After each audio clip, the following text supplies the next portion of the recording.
Selamat malam Bapak, Ibu, dan saudara-saudariku yang dikasihi Tuhan. Salam sejahtera bagi kita semua. Kembali lagi kita berjumpa di Renungan Harian Sabtu 17 Oktober 2020. Kita bersyukur kepada Tuhan, kita boleh melalui hari ini itu semata-mata karena perkenanan Tuhan. Bahkan 6 hari yang lalu sampai pada detik ini, Tuhan memberikan kita napas hidup untuk berkarya, melanjutkan kehidupan yang Tuhan masih berikan kepada kita. Mensyukuri semuanya itu, kita masuk dalam ibadah pada saat ini. Dan untuk memulai ibadah kita, mari kita katakan, mari sembah Allah yang akbar, agungkanlah karyanya besar.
Mari kita berdoa.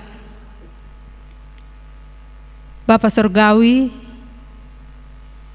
saat ini Tuhan kami menghadap tahta kekudusan-Mu, menjawab segala kebaikan-Mu yang senantiasa kami rasakan sampai pada detik ini. Kami bersyukur kepadamu, Tuhan tidak pernah meninggalkan kami. Dan mensyukuri itu Tuhan, kami rindu untuk membuka, membaca, bahkan berbicara di sekitar firman-Mu. Kiranya Tuhan hadir di tengah-tengah kami saat ini. Biarlah firman-Mu yang akan kami baca dan renungkan itu dapat kami pahami dengan baik. Secara khusus bagi hamba-Mu yang Engkau pakai dalam pemberitaan firman-Mu saat ini, Engkau kiranya memperlengkapi hamba-Mu. Biarlah hamba-Mu boleh berbicara seturut dan sesuai dengan kehendak Tuhan. Inilah kami Tuhan, berbicaralah, kami siap mendengarkan. Di dalam nama Tuhan Yesus kami berdoa kepada Bapa di surga. Amin.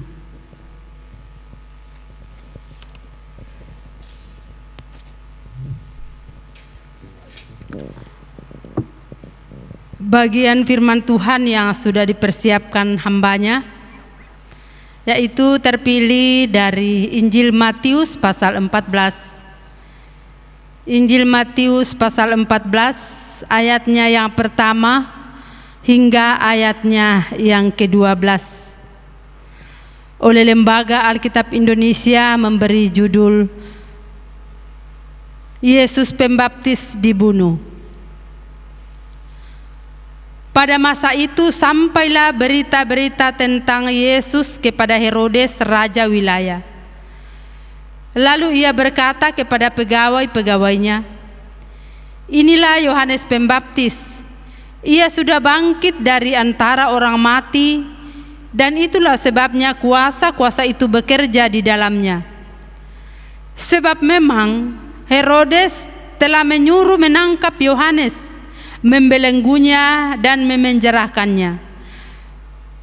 Berhubung dengan peristiwa Herodias, istri Filipus saudaranya. Karena Yohanes pernah menegurnya, katanya, tidak halal engkau mengambil Herodias. Herodes ingin membunuhnya, tetapi ia takut akan orang banyak yang memandang Yohanes sebagai nabi.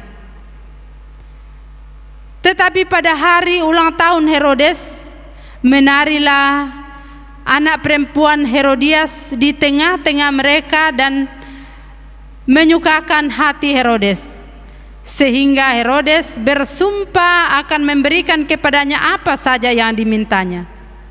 Maka setelah dihasut oleh ibunya, anak perempuan itu berkata, "Berikanlah aku di sini kepala Yohanes Pembaptis di sebuah talam."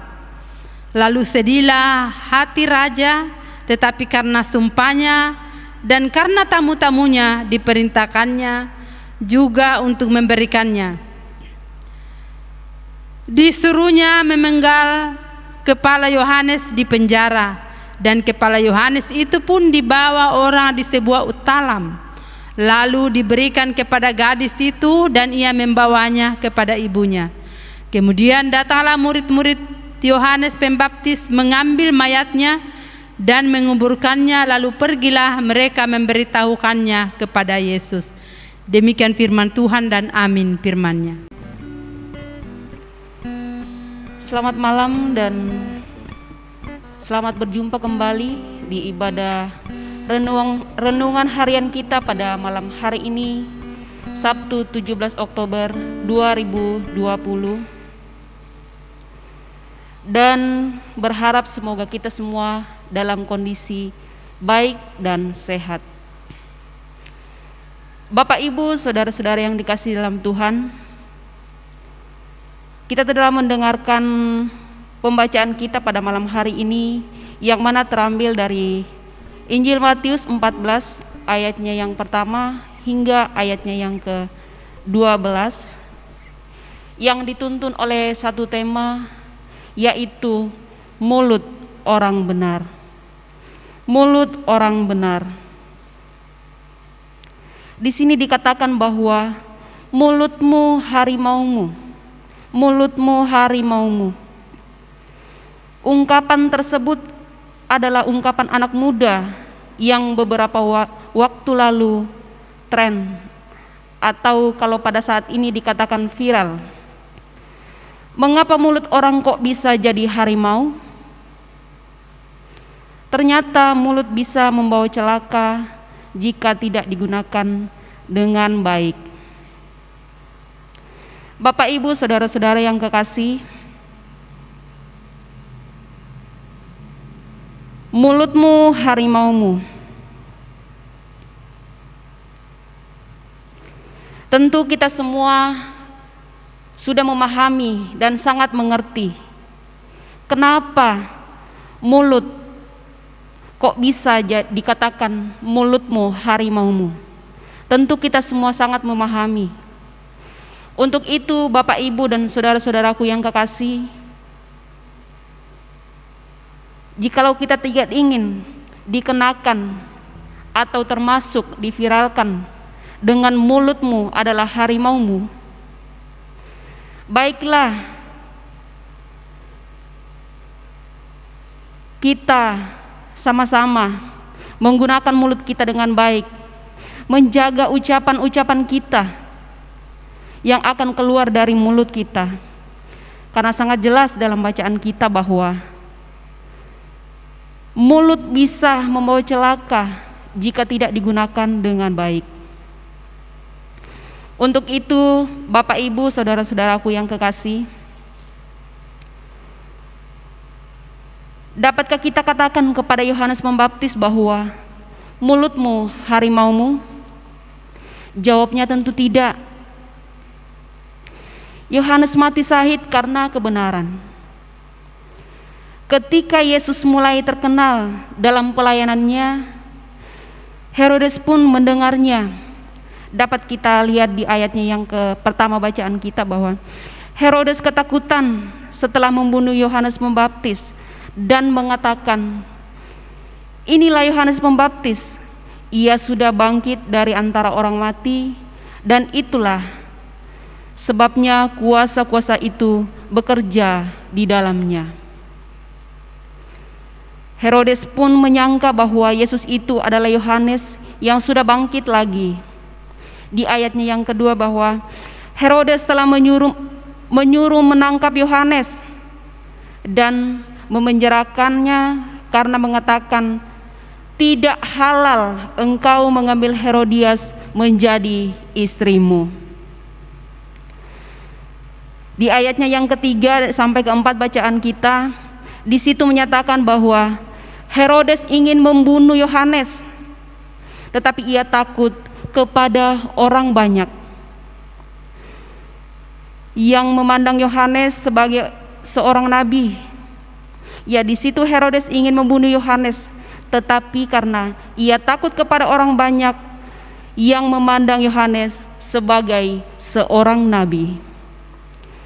Tetapi pada hari ulang tahun Herodes, menarilah anak perempuan Herodias dan menyukakan atau menyenangkan hati Herodes, sehingga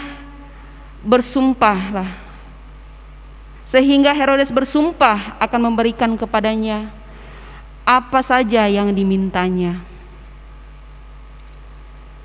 Maka setelah dihasut oleh ibunya, anak perempuan itu berkata, "Berikanlah aku di sini kepala Yohanes Pembaptis." Itu dapat kita temukan di ayat bacaan kita pada ayat yang ke-8 hingga ayat yang ke-5 hingga ayatnya yang ke-8. Bapak, Ibu, dan saudara-saudaraku yang kekasih dalam Tuhan Yesus Kristus, dalam menyatakan dan memperjuangkan kebenaran, mungkin kita akan mengalami ancaman atau tantangan seperti Yohanes.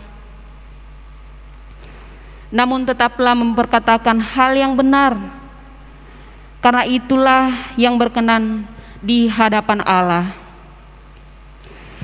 Kristus telah mati namun bangkit karena menyampaikan kebenaran. Kita pun dipanggil untuk menjadi pelaku-pelaku firman yang senantiasa menyatakan kebenaran dalam tuntunan Roh Kudus kepada semua orang. Terpujilah Tuhan dan amin firman-Nya.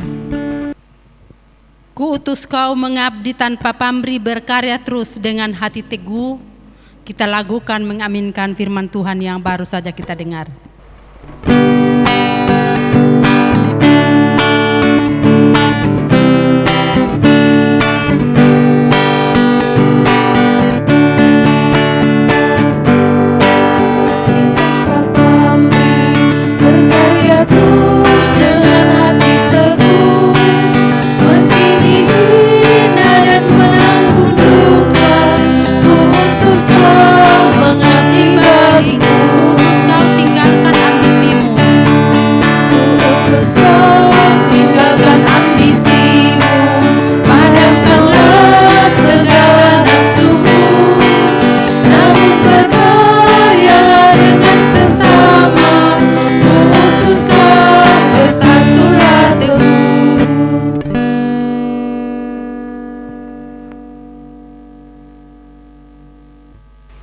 Tiba saatnya kita masuk dalam doa syafaat,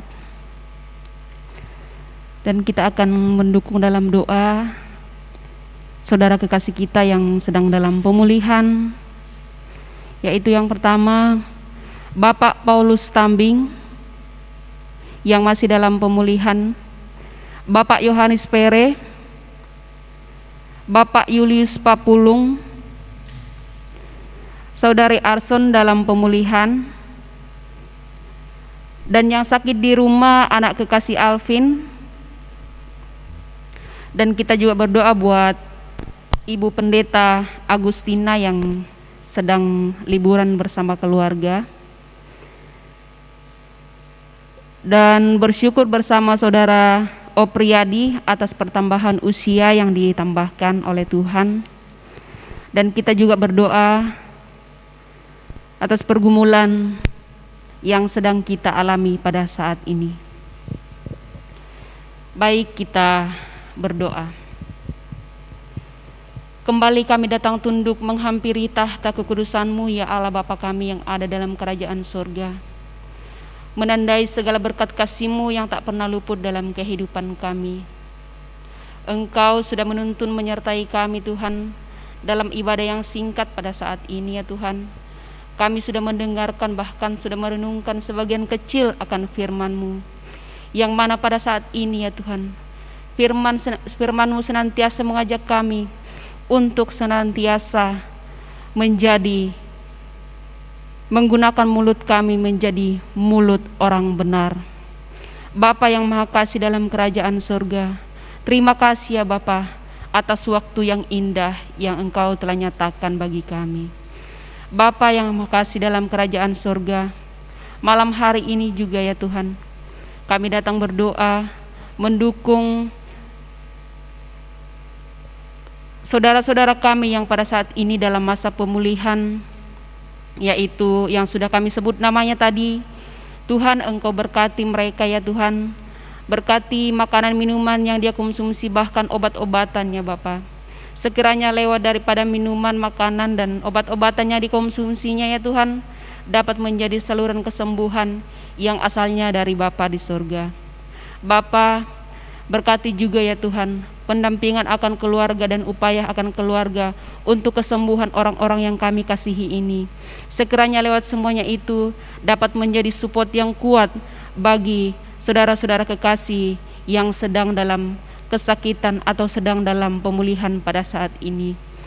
Malam ini juga ya Tuhan, kami berdoa buat anak kekasih Alvin yang pada saat ini sedang sakit di rumah. Tuhan, Engkau sembuhkan anak kekasih kami ini. Mampukan ya Tuhan Yesus. Dengan bilur-bilur kasih-Mu kami yakin dan percaya bahwa apapun yang dirasakan, apapun yang dialami oleh anak kekasih kami Alvin pada saat ini, kami yakin dan percaya bahwa waktu Tuhan akan kembali seperti sebelumnya. Bapa yang Maha Kasih dalam kerajaan surga, kami juga berdoa buat Ibu Pendeta Agustina yang pada saat ini sedang berlibur bersama dengan keluarga di Tarakan. Tuhan, Engkau berkati Ibu Pendeta bersama suami dan anak-anak, sekiranya dalam perjumpaan ini senantiasa tercipta kerukunan, kedamaian, keamanan, dan kebahagiaan akan senantiasa melingkupi Ibu Pendeta bersama keluarga. Bapa yang Maha Kasih dalam kerajaan surga, kami berharap bahwa di mana yang waktu yang telah ditentukan, Ibu Pendeta dapat kembali bersama-sama dengan kami di tengah-tengah pelayanan kami pada saat ini, untuk senantiasa membimbing dan mengangkat pelayanan bersama-sama untuk memuji dan membesarkan akan nama-Mu ya Bapa. Bapa yang Maha Kasih dalam kerajaan surga, begitu pula dengan keluarga yang akan ditinggalkan di sana nantinya. Tuhan, Engkau senantiasa memberkati agar keluarga di sana senantiasa dalam keadaan baik dan sehat. Bapa yang Maha Kasih dalam kerajaan surga, saat ini juga ya Bapa, kami berdoa bersyukur bersama saudara Opriyadi yang pada saat ini Tuhan telah mempertambahkan 1 tahun lagi usia kelahiran. Bapa, sekiranya dalam pertambahan usia saudara kekasih ini senantiasa lebih dekat kepadamu ya Bapa, senantiasa mengenalkan Engkau saja dalam segala tugas pekerjaannya dan dalam segala apapun yang dilakukan dalam kehidupannya. Bapa, kiranya Engkau senantiasa menuntun dan menopangnya. Bapa yang Maha Kasih dalam kerajaan surga, malam ini juga ya Tuhan, tak lupa kami berdoa buat semua kami yang hadir pada saat ini dan semua anggota jemaat kami pada saat ini yang sedang bergumul baik dalam pekerjaan dan apapun yang menjadi pergumulan anggota jemaat pada saat ini ya Tuhan, kami serahkan dalam tangan kasih-Mu. Kami yakin dan percaya bahwa apapun yang menjadi pergumulan kami yakin bahwa Tuhan mampu meniliknya dalam hati kami yang dalam ya Tuhan. Kami yakin dan percaya bahwa waktu Tuhan selalu baik bagi kami. Untuk itu ya Bapa, kami mohon kepadamu, sekiranya Engkau dapat memberikan kami jalan yang terbaik. Baik yang sedang bergumul masalah pekerjaan, Engkau tunjukkan jalan ya Tuhan, sehingga waktu Tuhan akan selalu baik dan memberikan mereka pekerjaan yang sedang mereka gumuli. Begitu pula dengan pergumulan kami pada saat ini ya Tuhan, dengan adanya COVID-19, Tuhan, kami yakin dan percaya bahwa kuat kuasa-Mu akan senantiasa menutup bungkus kami dengan Roh-Mu yang kudus ya Bapa, sehingga kami semuanya senantiasa dalam keadaan baik dan sehat. Kami pun berdoa ya Tuhan buat pemerintahan kami yang senantiasa mengambil yang senantiasa mengambil tugas untuk kebaikan negara kami ini. Tuhan, senantiasa Engkau memberkati ya Tuhan, mampukan mereka dengan langkah-langkah apa yang mereka putuskan, sekiranya itu dapat menjadi bagian yang terbaik bagi negara kami ini. Begitu pula dengan para medis yang sedang berjuang menjadi garda terdepan, yang sedang membantu para medis ya Tuhan Yesus. Engkau senantiasa memberkati mereka, berikan mereka kekuatan kesehatan selalu ya Tuhan, sehingga para medis ini senantiasa dalam keadaan baik dan sehat, dan di sana pun nama-Mu tetap mereka puji dan mereka muliakan. Bapa yang Maha Kasih dalam kerajaan surga, sungguh banyak pergumulan yang tidak dapat kami utarakan satu persatu ya Tuhan, namun kami yakin dan percaya bahwa Engkau senantiasa memampukan kami untuk melewati dengan apa yang kami hadapi pada saat ini. Bapa yang Maha Kasih dalam kerajaan surga, inilah permohonan kami ya Tuhan, syafaat kami, ampunkan segala dosa kami Tuhan, sauti seru sembahyang kami yang tidak sempurna ini. Di dalam nama Yesus kami sudah berdoa dan mengucap syukur hanya kepada Bapa di surga. Haleluya, amin. Demikianlah renungan singkat kita pada malam hari ini. Selamat malam dan Tuhan Yesus memberkati kita semua. Amin.